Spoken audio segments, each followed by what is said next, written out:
So, as it turned out, there was actually only one more member that they had to recruit, which is good because I think the movie's getting a little long.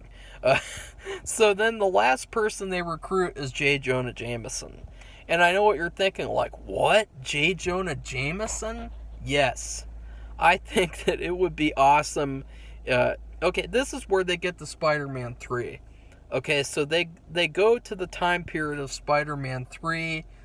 Mysterio follows them there too. He still can't find them, but he is getting close. He is really he can he see. Here's a little twist: is that at the beginning of the movie, that animal monster thing, that alien monster, it had a nanobot in one of its fangs, and it implanted it into Spider-Man when it bit Spider-Man, and it is sort of like a beacon of like to tell him where he is, but not exactly.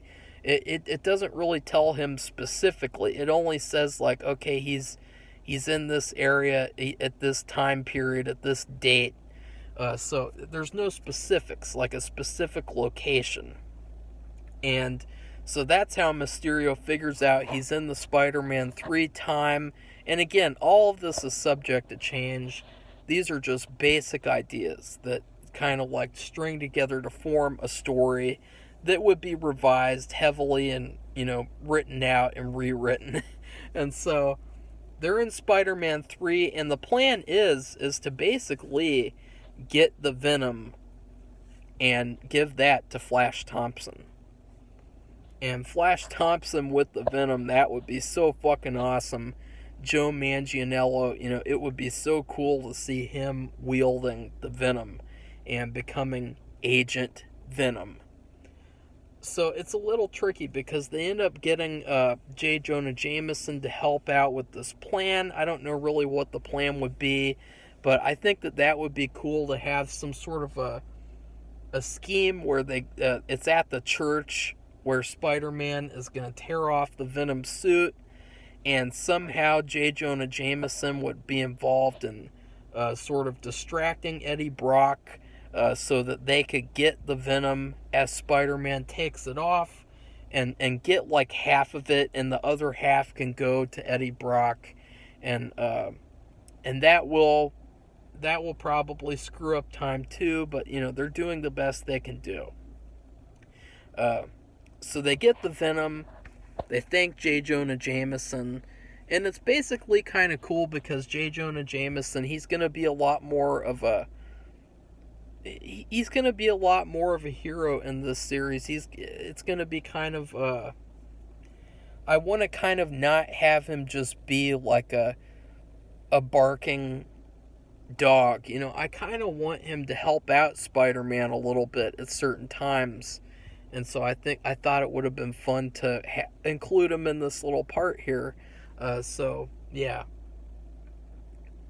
Then, and I'm just kind of thinking about things a little bit. I'm kind of noticing a couple of plot holes that that are kind of sticking out to me. So, yeah, that's what happens. This is what happens when I watch TV, movies. I just can constantly think about these things and think about how they would turn out.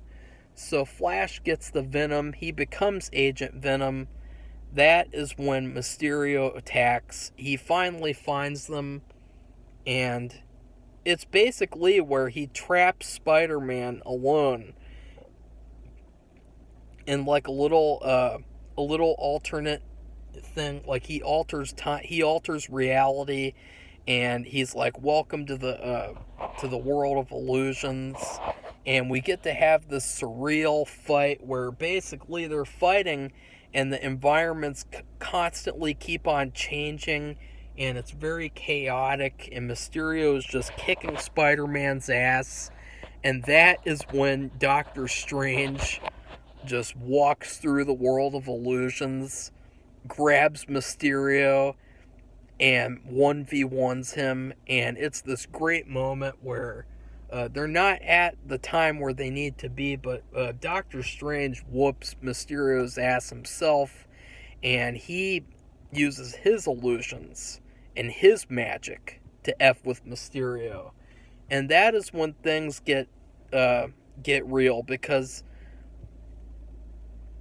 Doctor Strange opens up a portal to get to the wedding, and then Doctor Strange creates a bunch of portals for all the other team members to leave, to go back to the times where they came from. And he says that he had to open those up in case something happens to him. You know, he does not want them to be stuck in the modern day time, and he doesn't know what future him is doing. So he doesn't know where he would be, so he wants these portals to be there so that these guys can escape easily. And it ends up backfiring, because Mysterio, he's pissed off, and he basically he creates like an army of 20 plus Mysterios who are all him. Even though it's an illusion, it's still freaky, and all these different Mysterios. It's a very cool fight where Spider-Man is like, okay, I'm fighting with these guys. I never wanted to work with them at all. And basically this team is the Secret Defenders. It is my Secret Defenders lineup.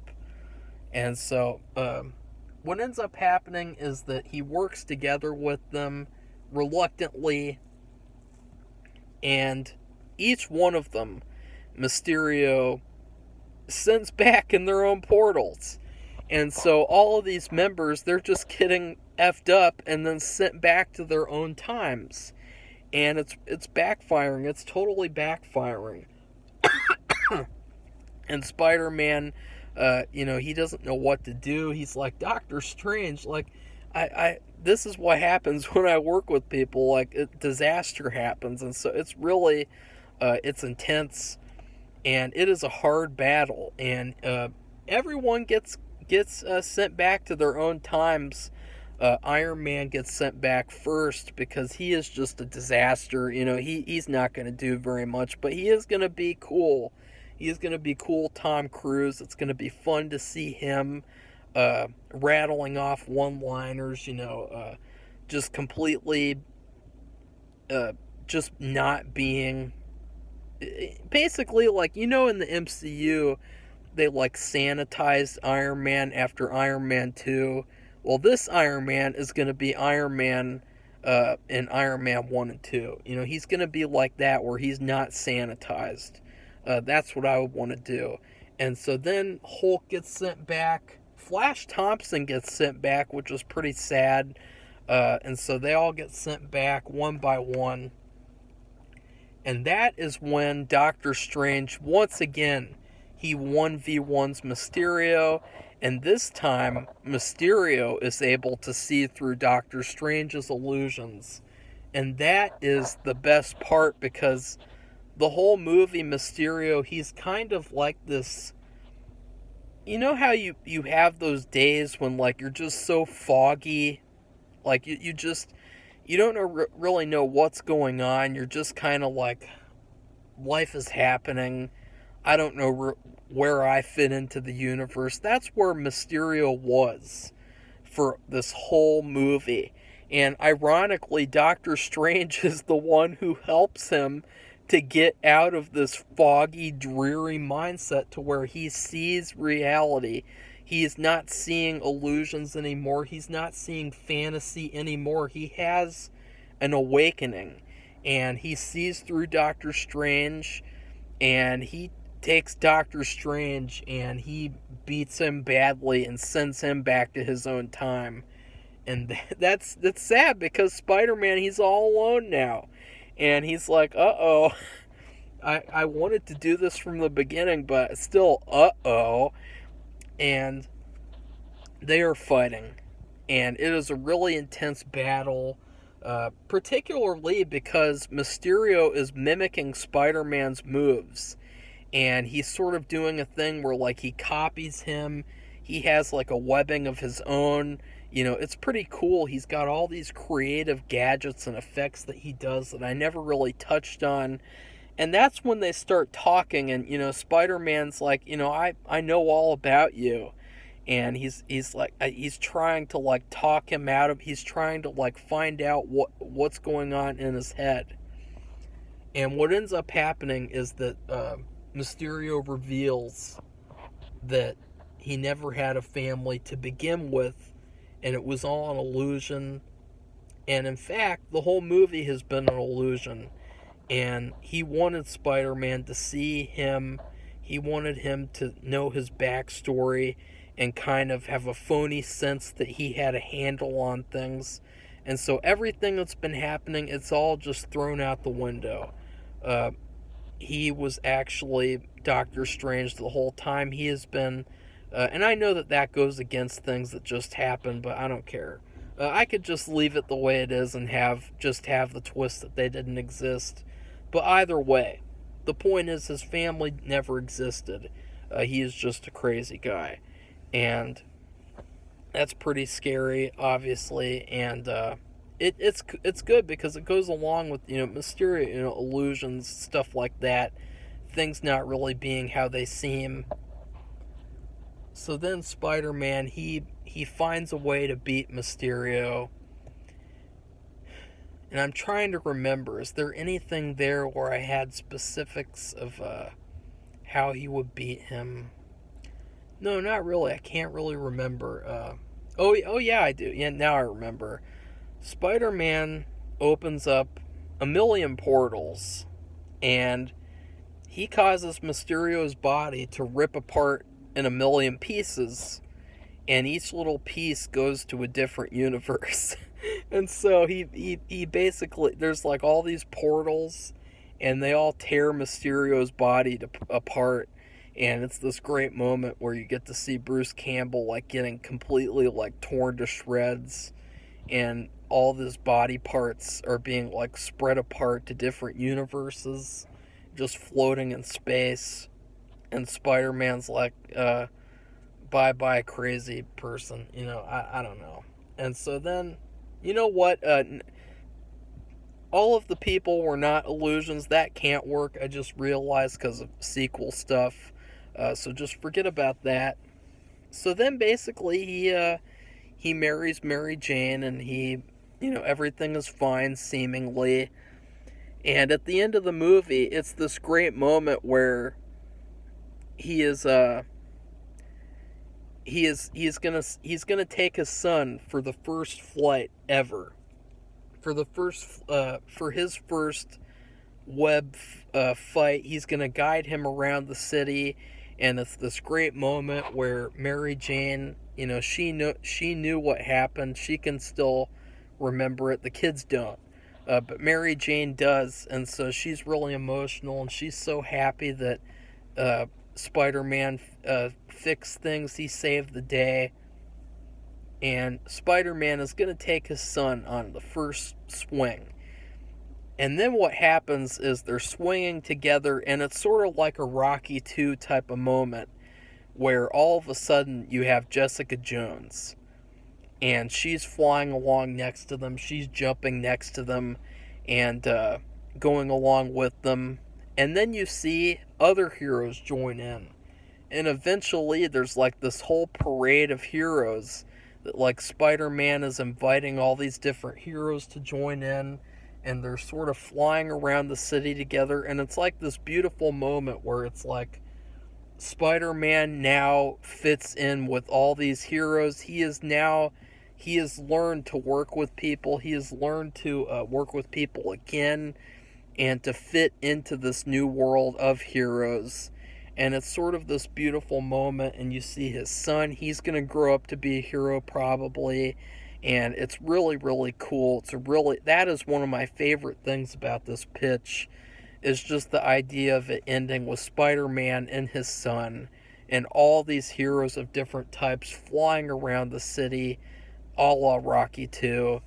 Not exactly like that, but in the spirit of that sequence. I thought that would be so cool. And yeah, that's my pitch. I know that there's a lot of flaws with it. I know. As I said, it's not specifics. It's just bare basics, bare minimum. This is what I would want to happen. I would want a lot of mind fuckery. I would want a lot of Sam Raimi type of stuff, a lot of cool, creepy effects, a lot of creatures, monsters, altering reality, just like breaking the fourth wall almost, of like taking sets, taking locations, and just like completely shifting them into like being other ones, and like you know what I mean, like really mind bending type of stuff with this Mysterio.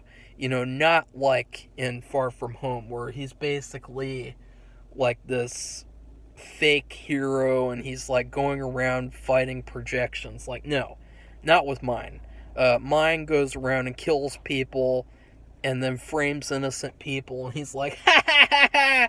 And you're gonna see what he does to Spider-Man, because maybe he's still alive somehow, or maybe he becomes alive again somehow. You know, I don't know. I will figure that out because I do have a Spider-Man 5 pitch and a Spider-Man 6 pitch, and I will come at you with those. And who knows how long, you know, if you guys would like to see that. You know, this is just all for fun. This is just what I want to happen. I think it's really awesome to see, you know, to see like a different trilogy where, like, okay, Spider-Man has to go through these new journeys. He has to fit in with this world of heroes. He has to learn to work with them. He has to learn to accept help when he needs it. He has to struggle with his son growing up with these powers, and how his son is going to have the responsibility, and with his aging, and how that is affecting his fighting abilities. So yeah, I really hope you guys liked it. You know, I know that it's pretty funny at points, and that it's pretty over the top and everything, and I hope you liked it. So please like this video. In fact, like this video. Comment, tell me what you thought, you know, tell me if it's shit. Or tell me, like, maybe there's things that you liked, and then there's things you thought were like, what the fuck was that, Marco? You know, be honest, you know, what did you like and not like? And then please subscribe to our channel if you'd like to see more Spider-Man movie pitches. Goodbye, everybody. See you soon.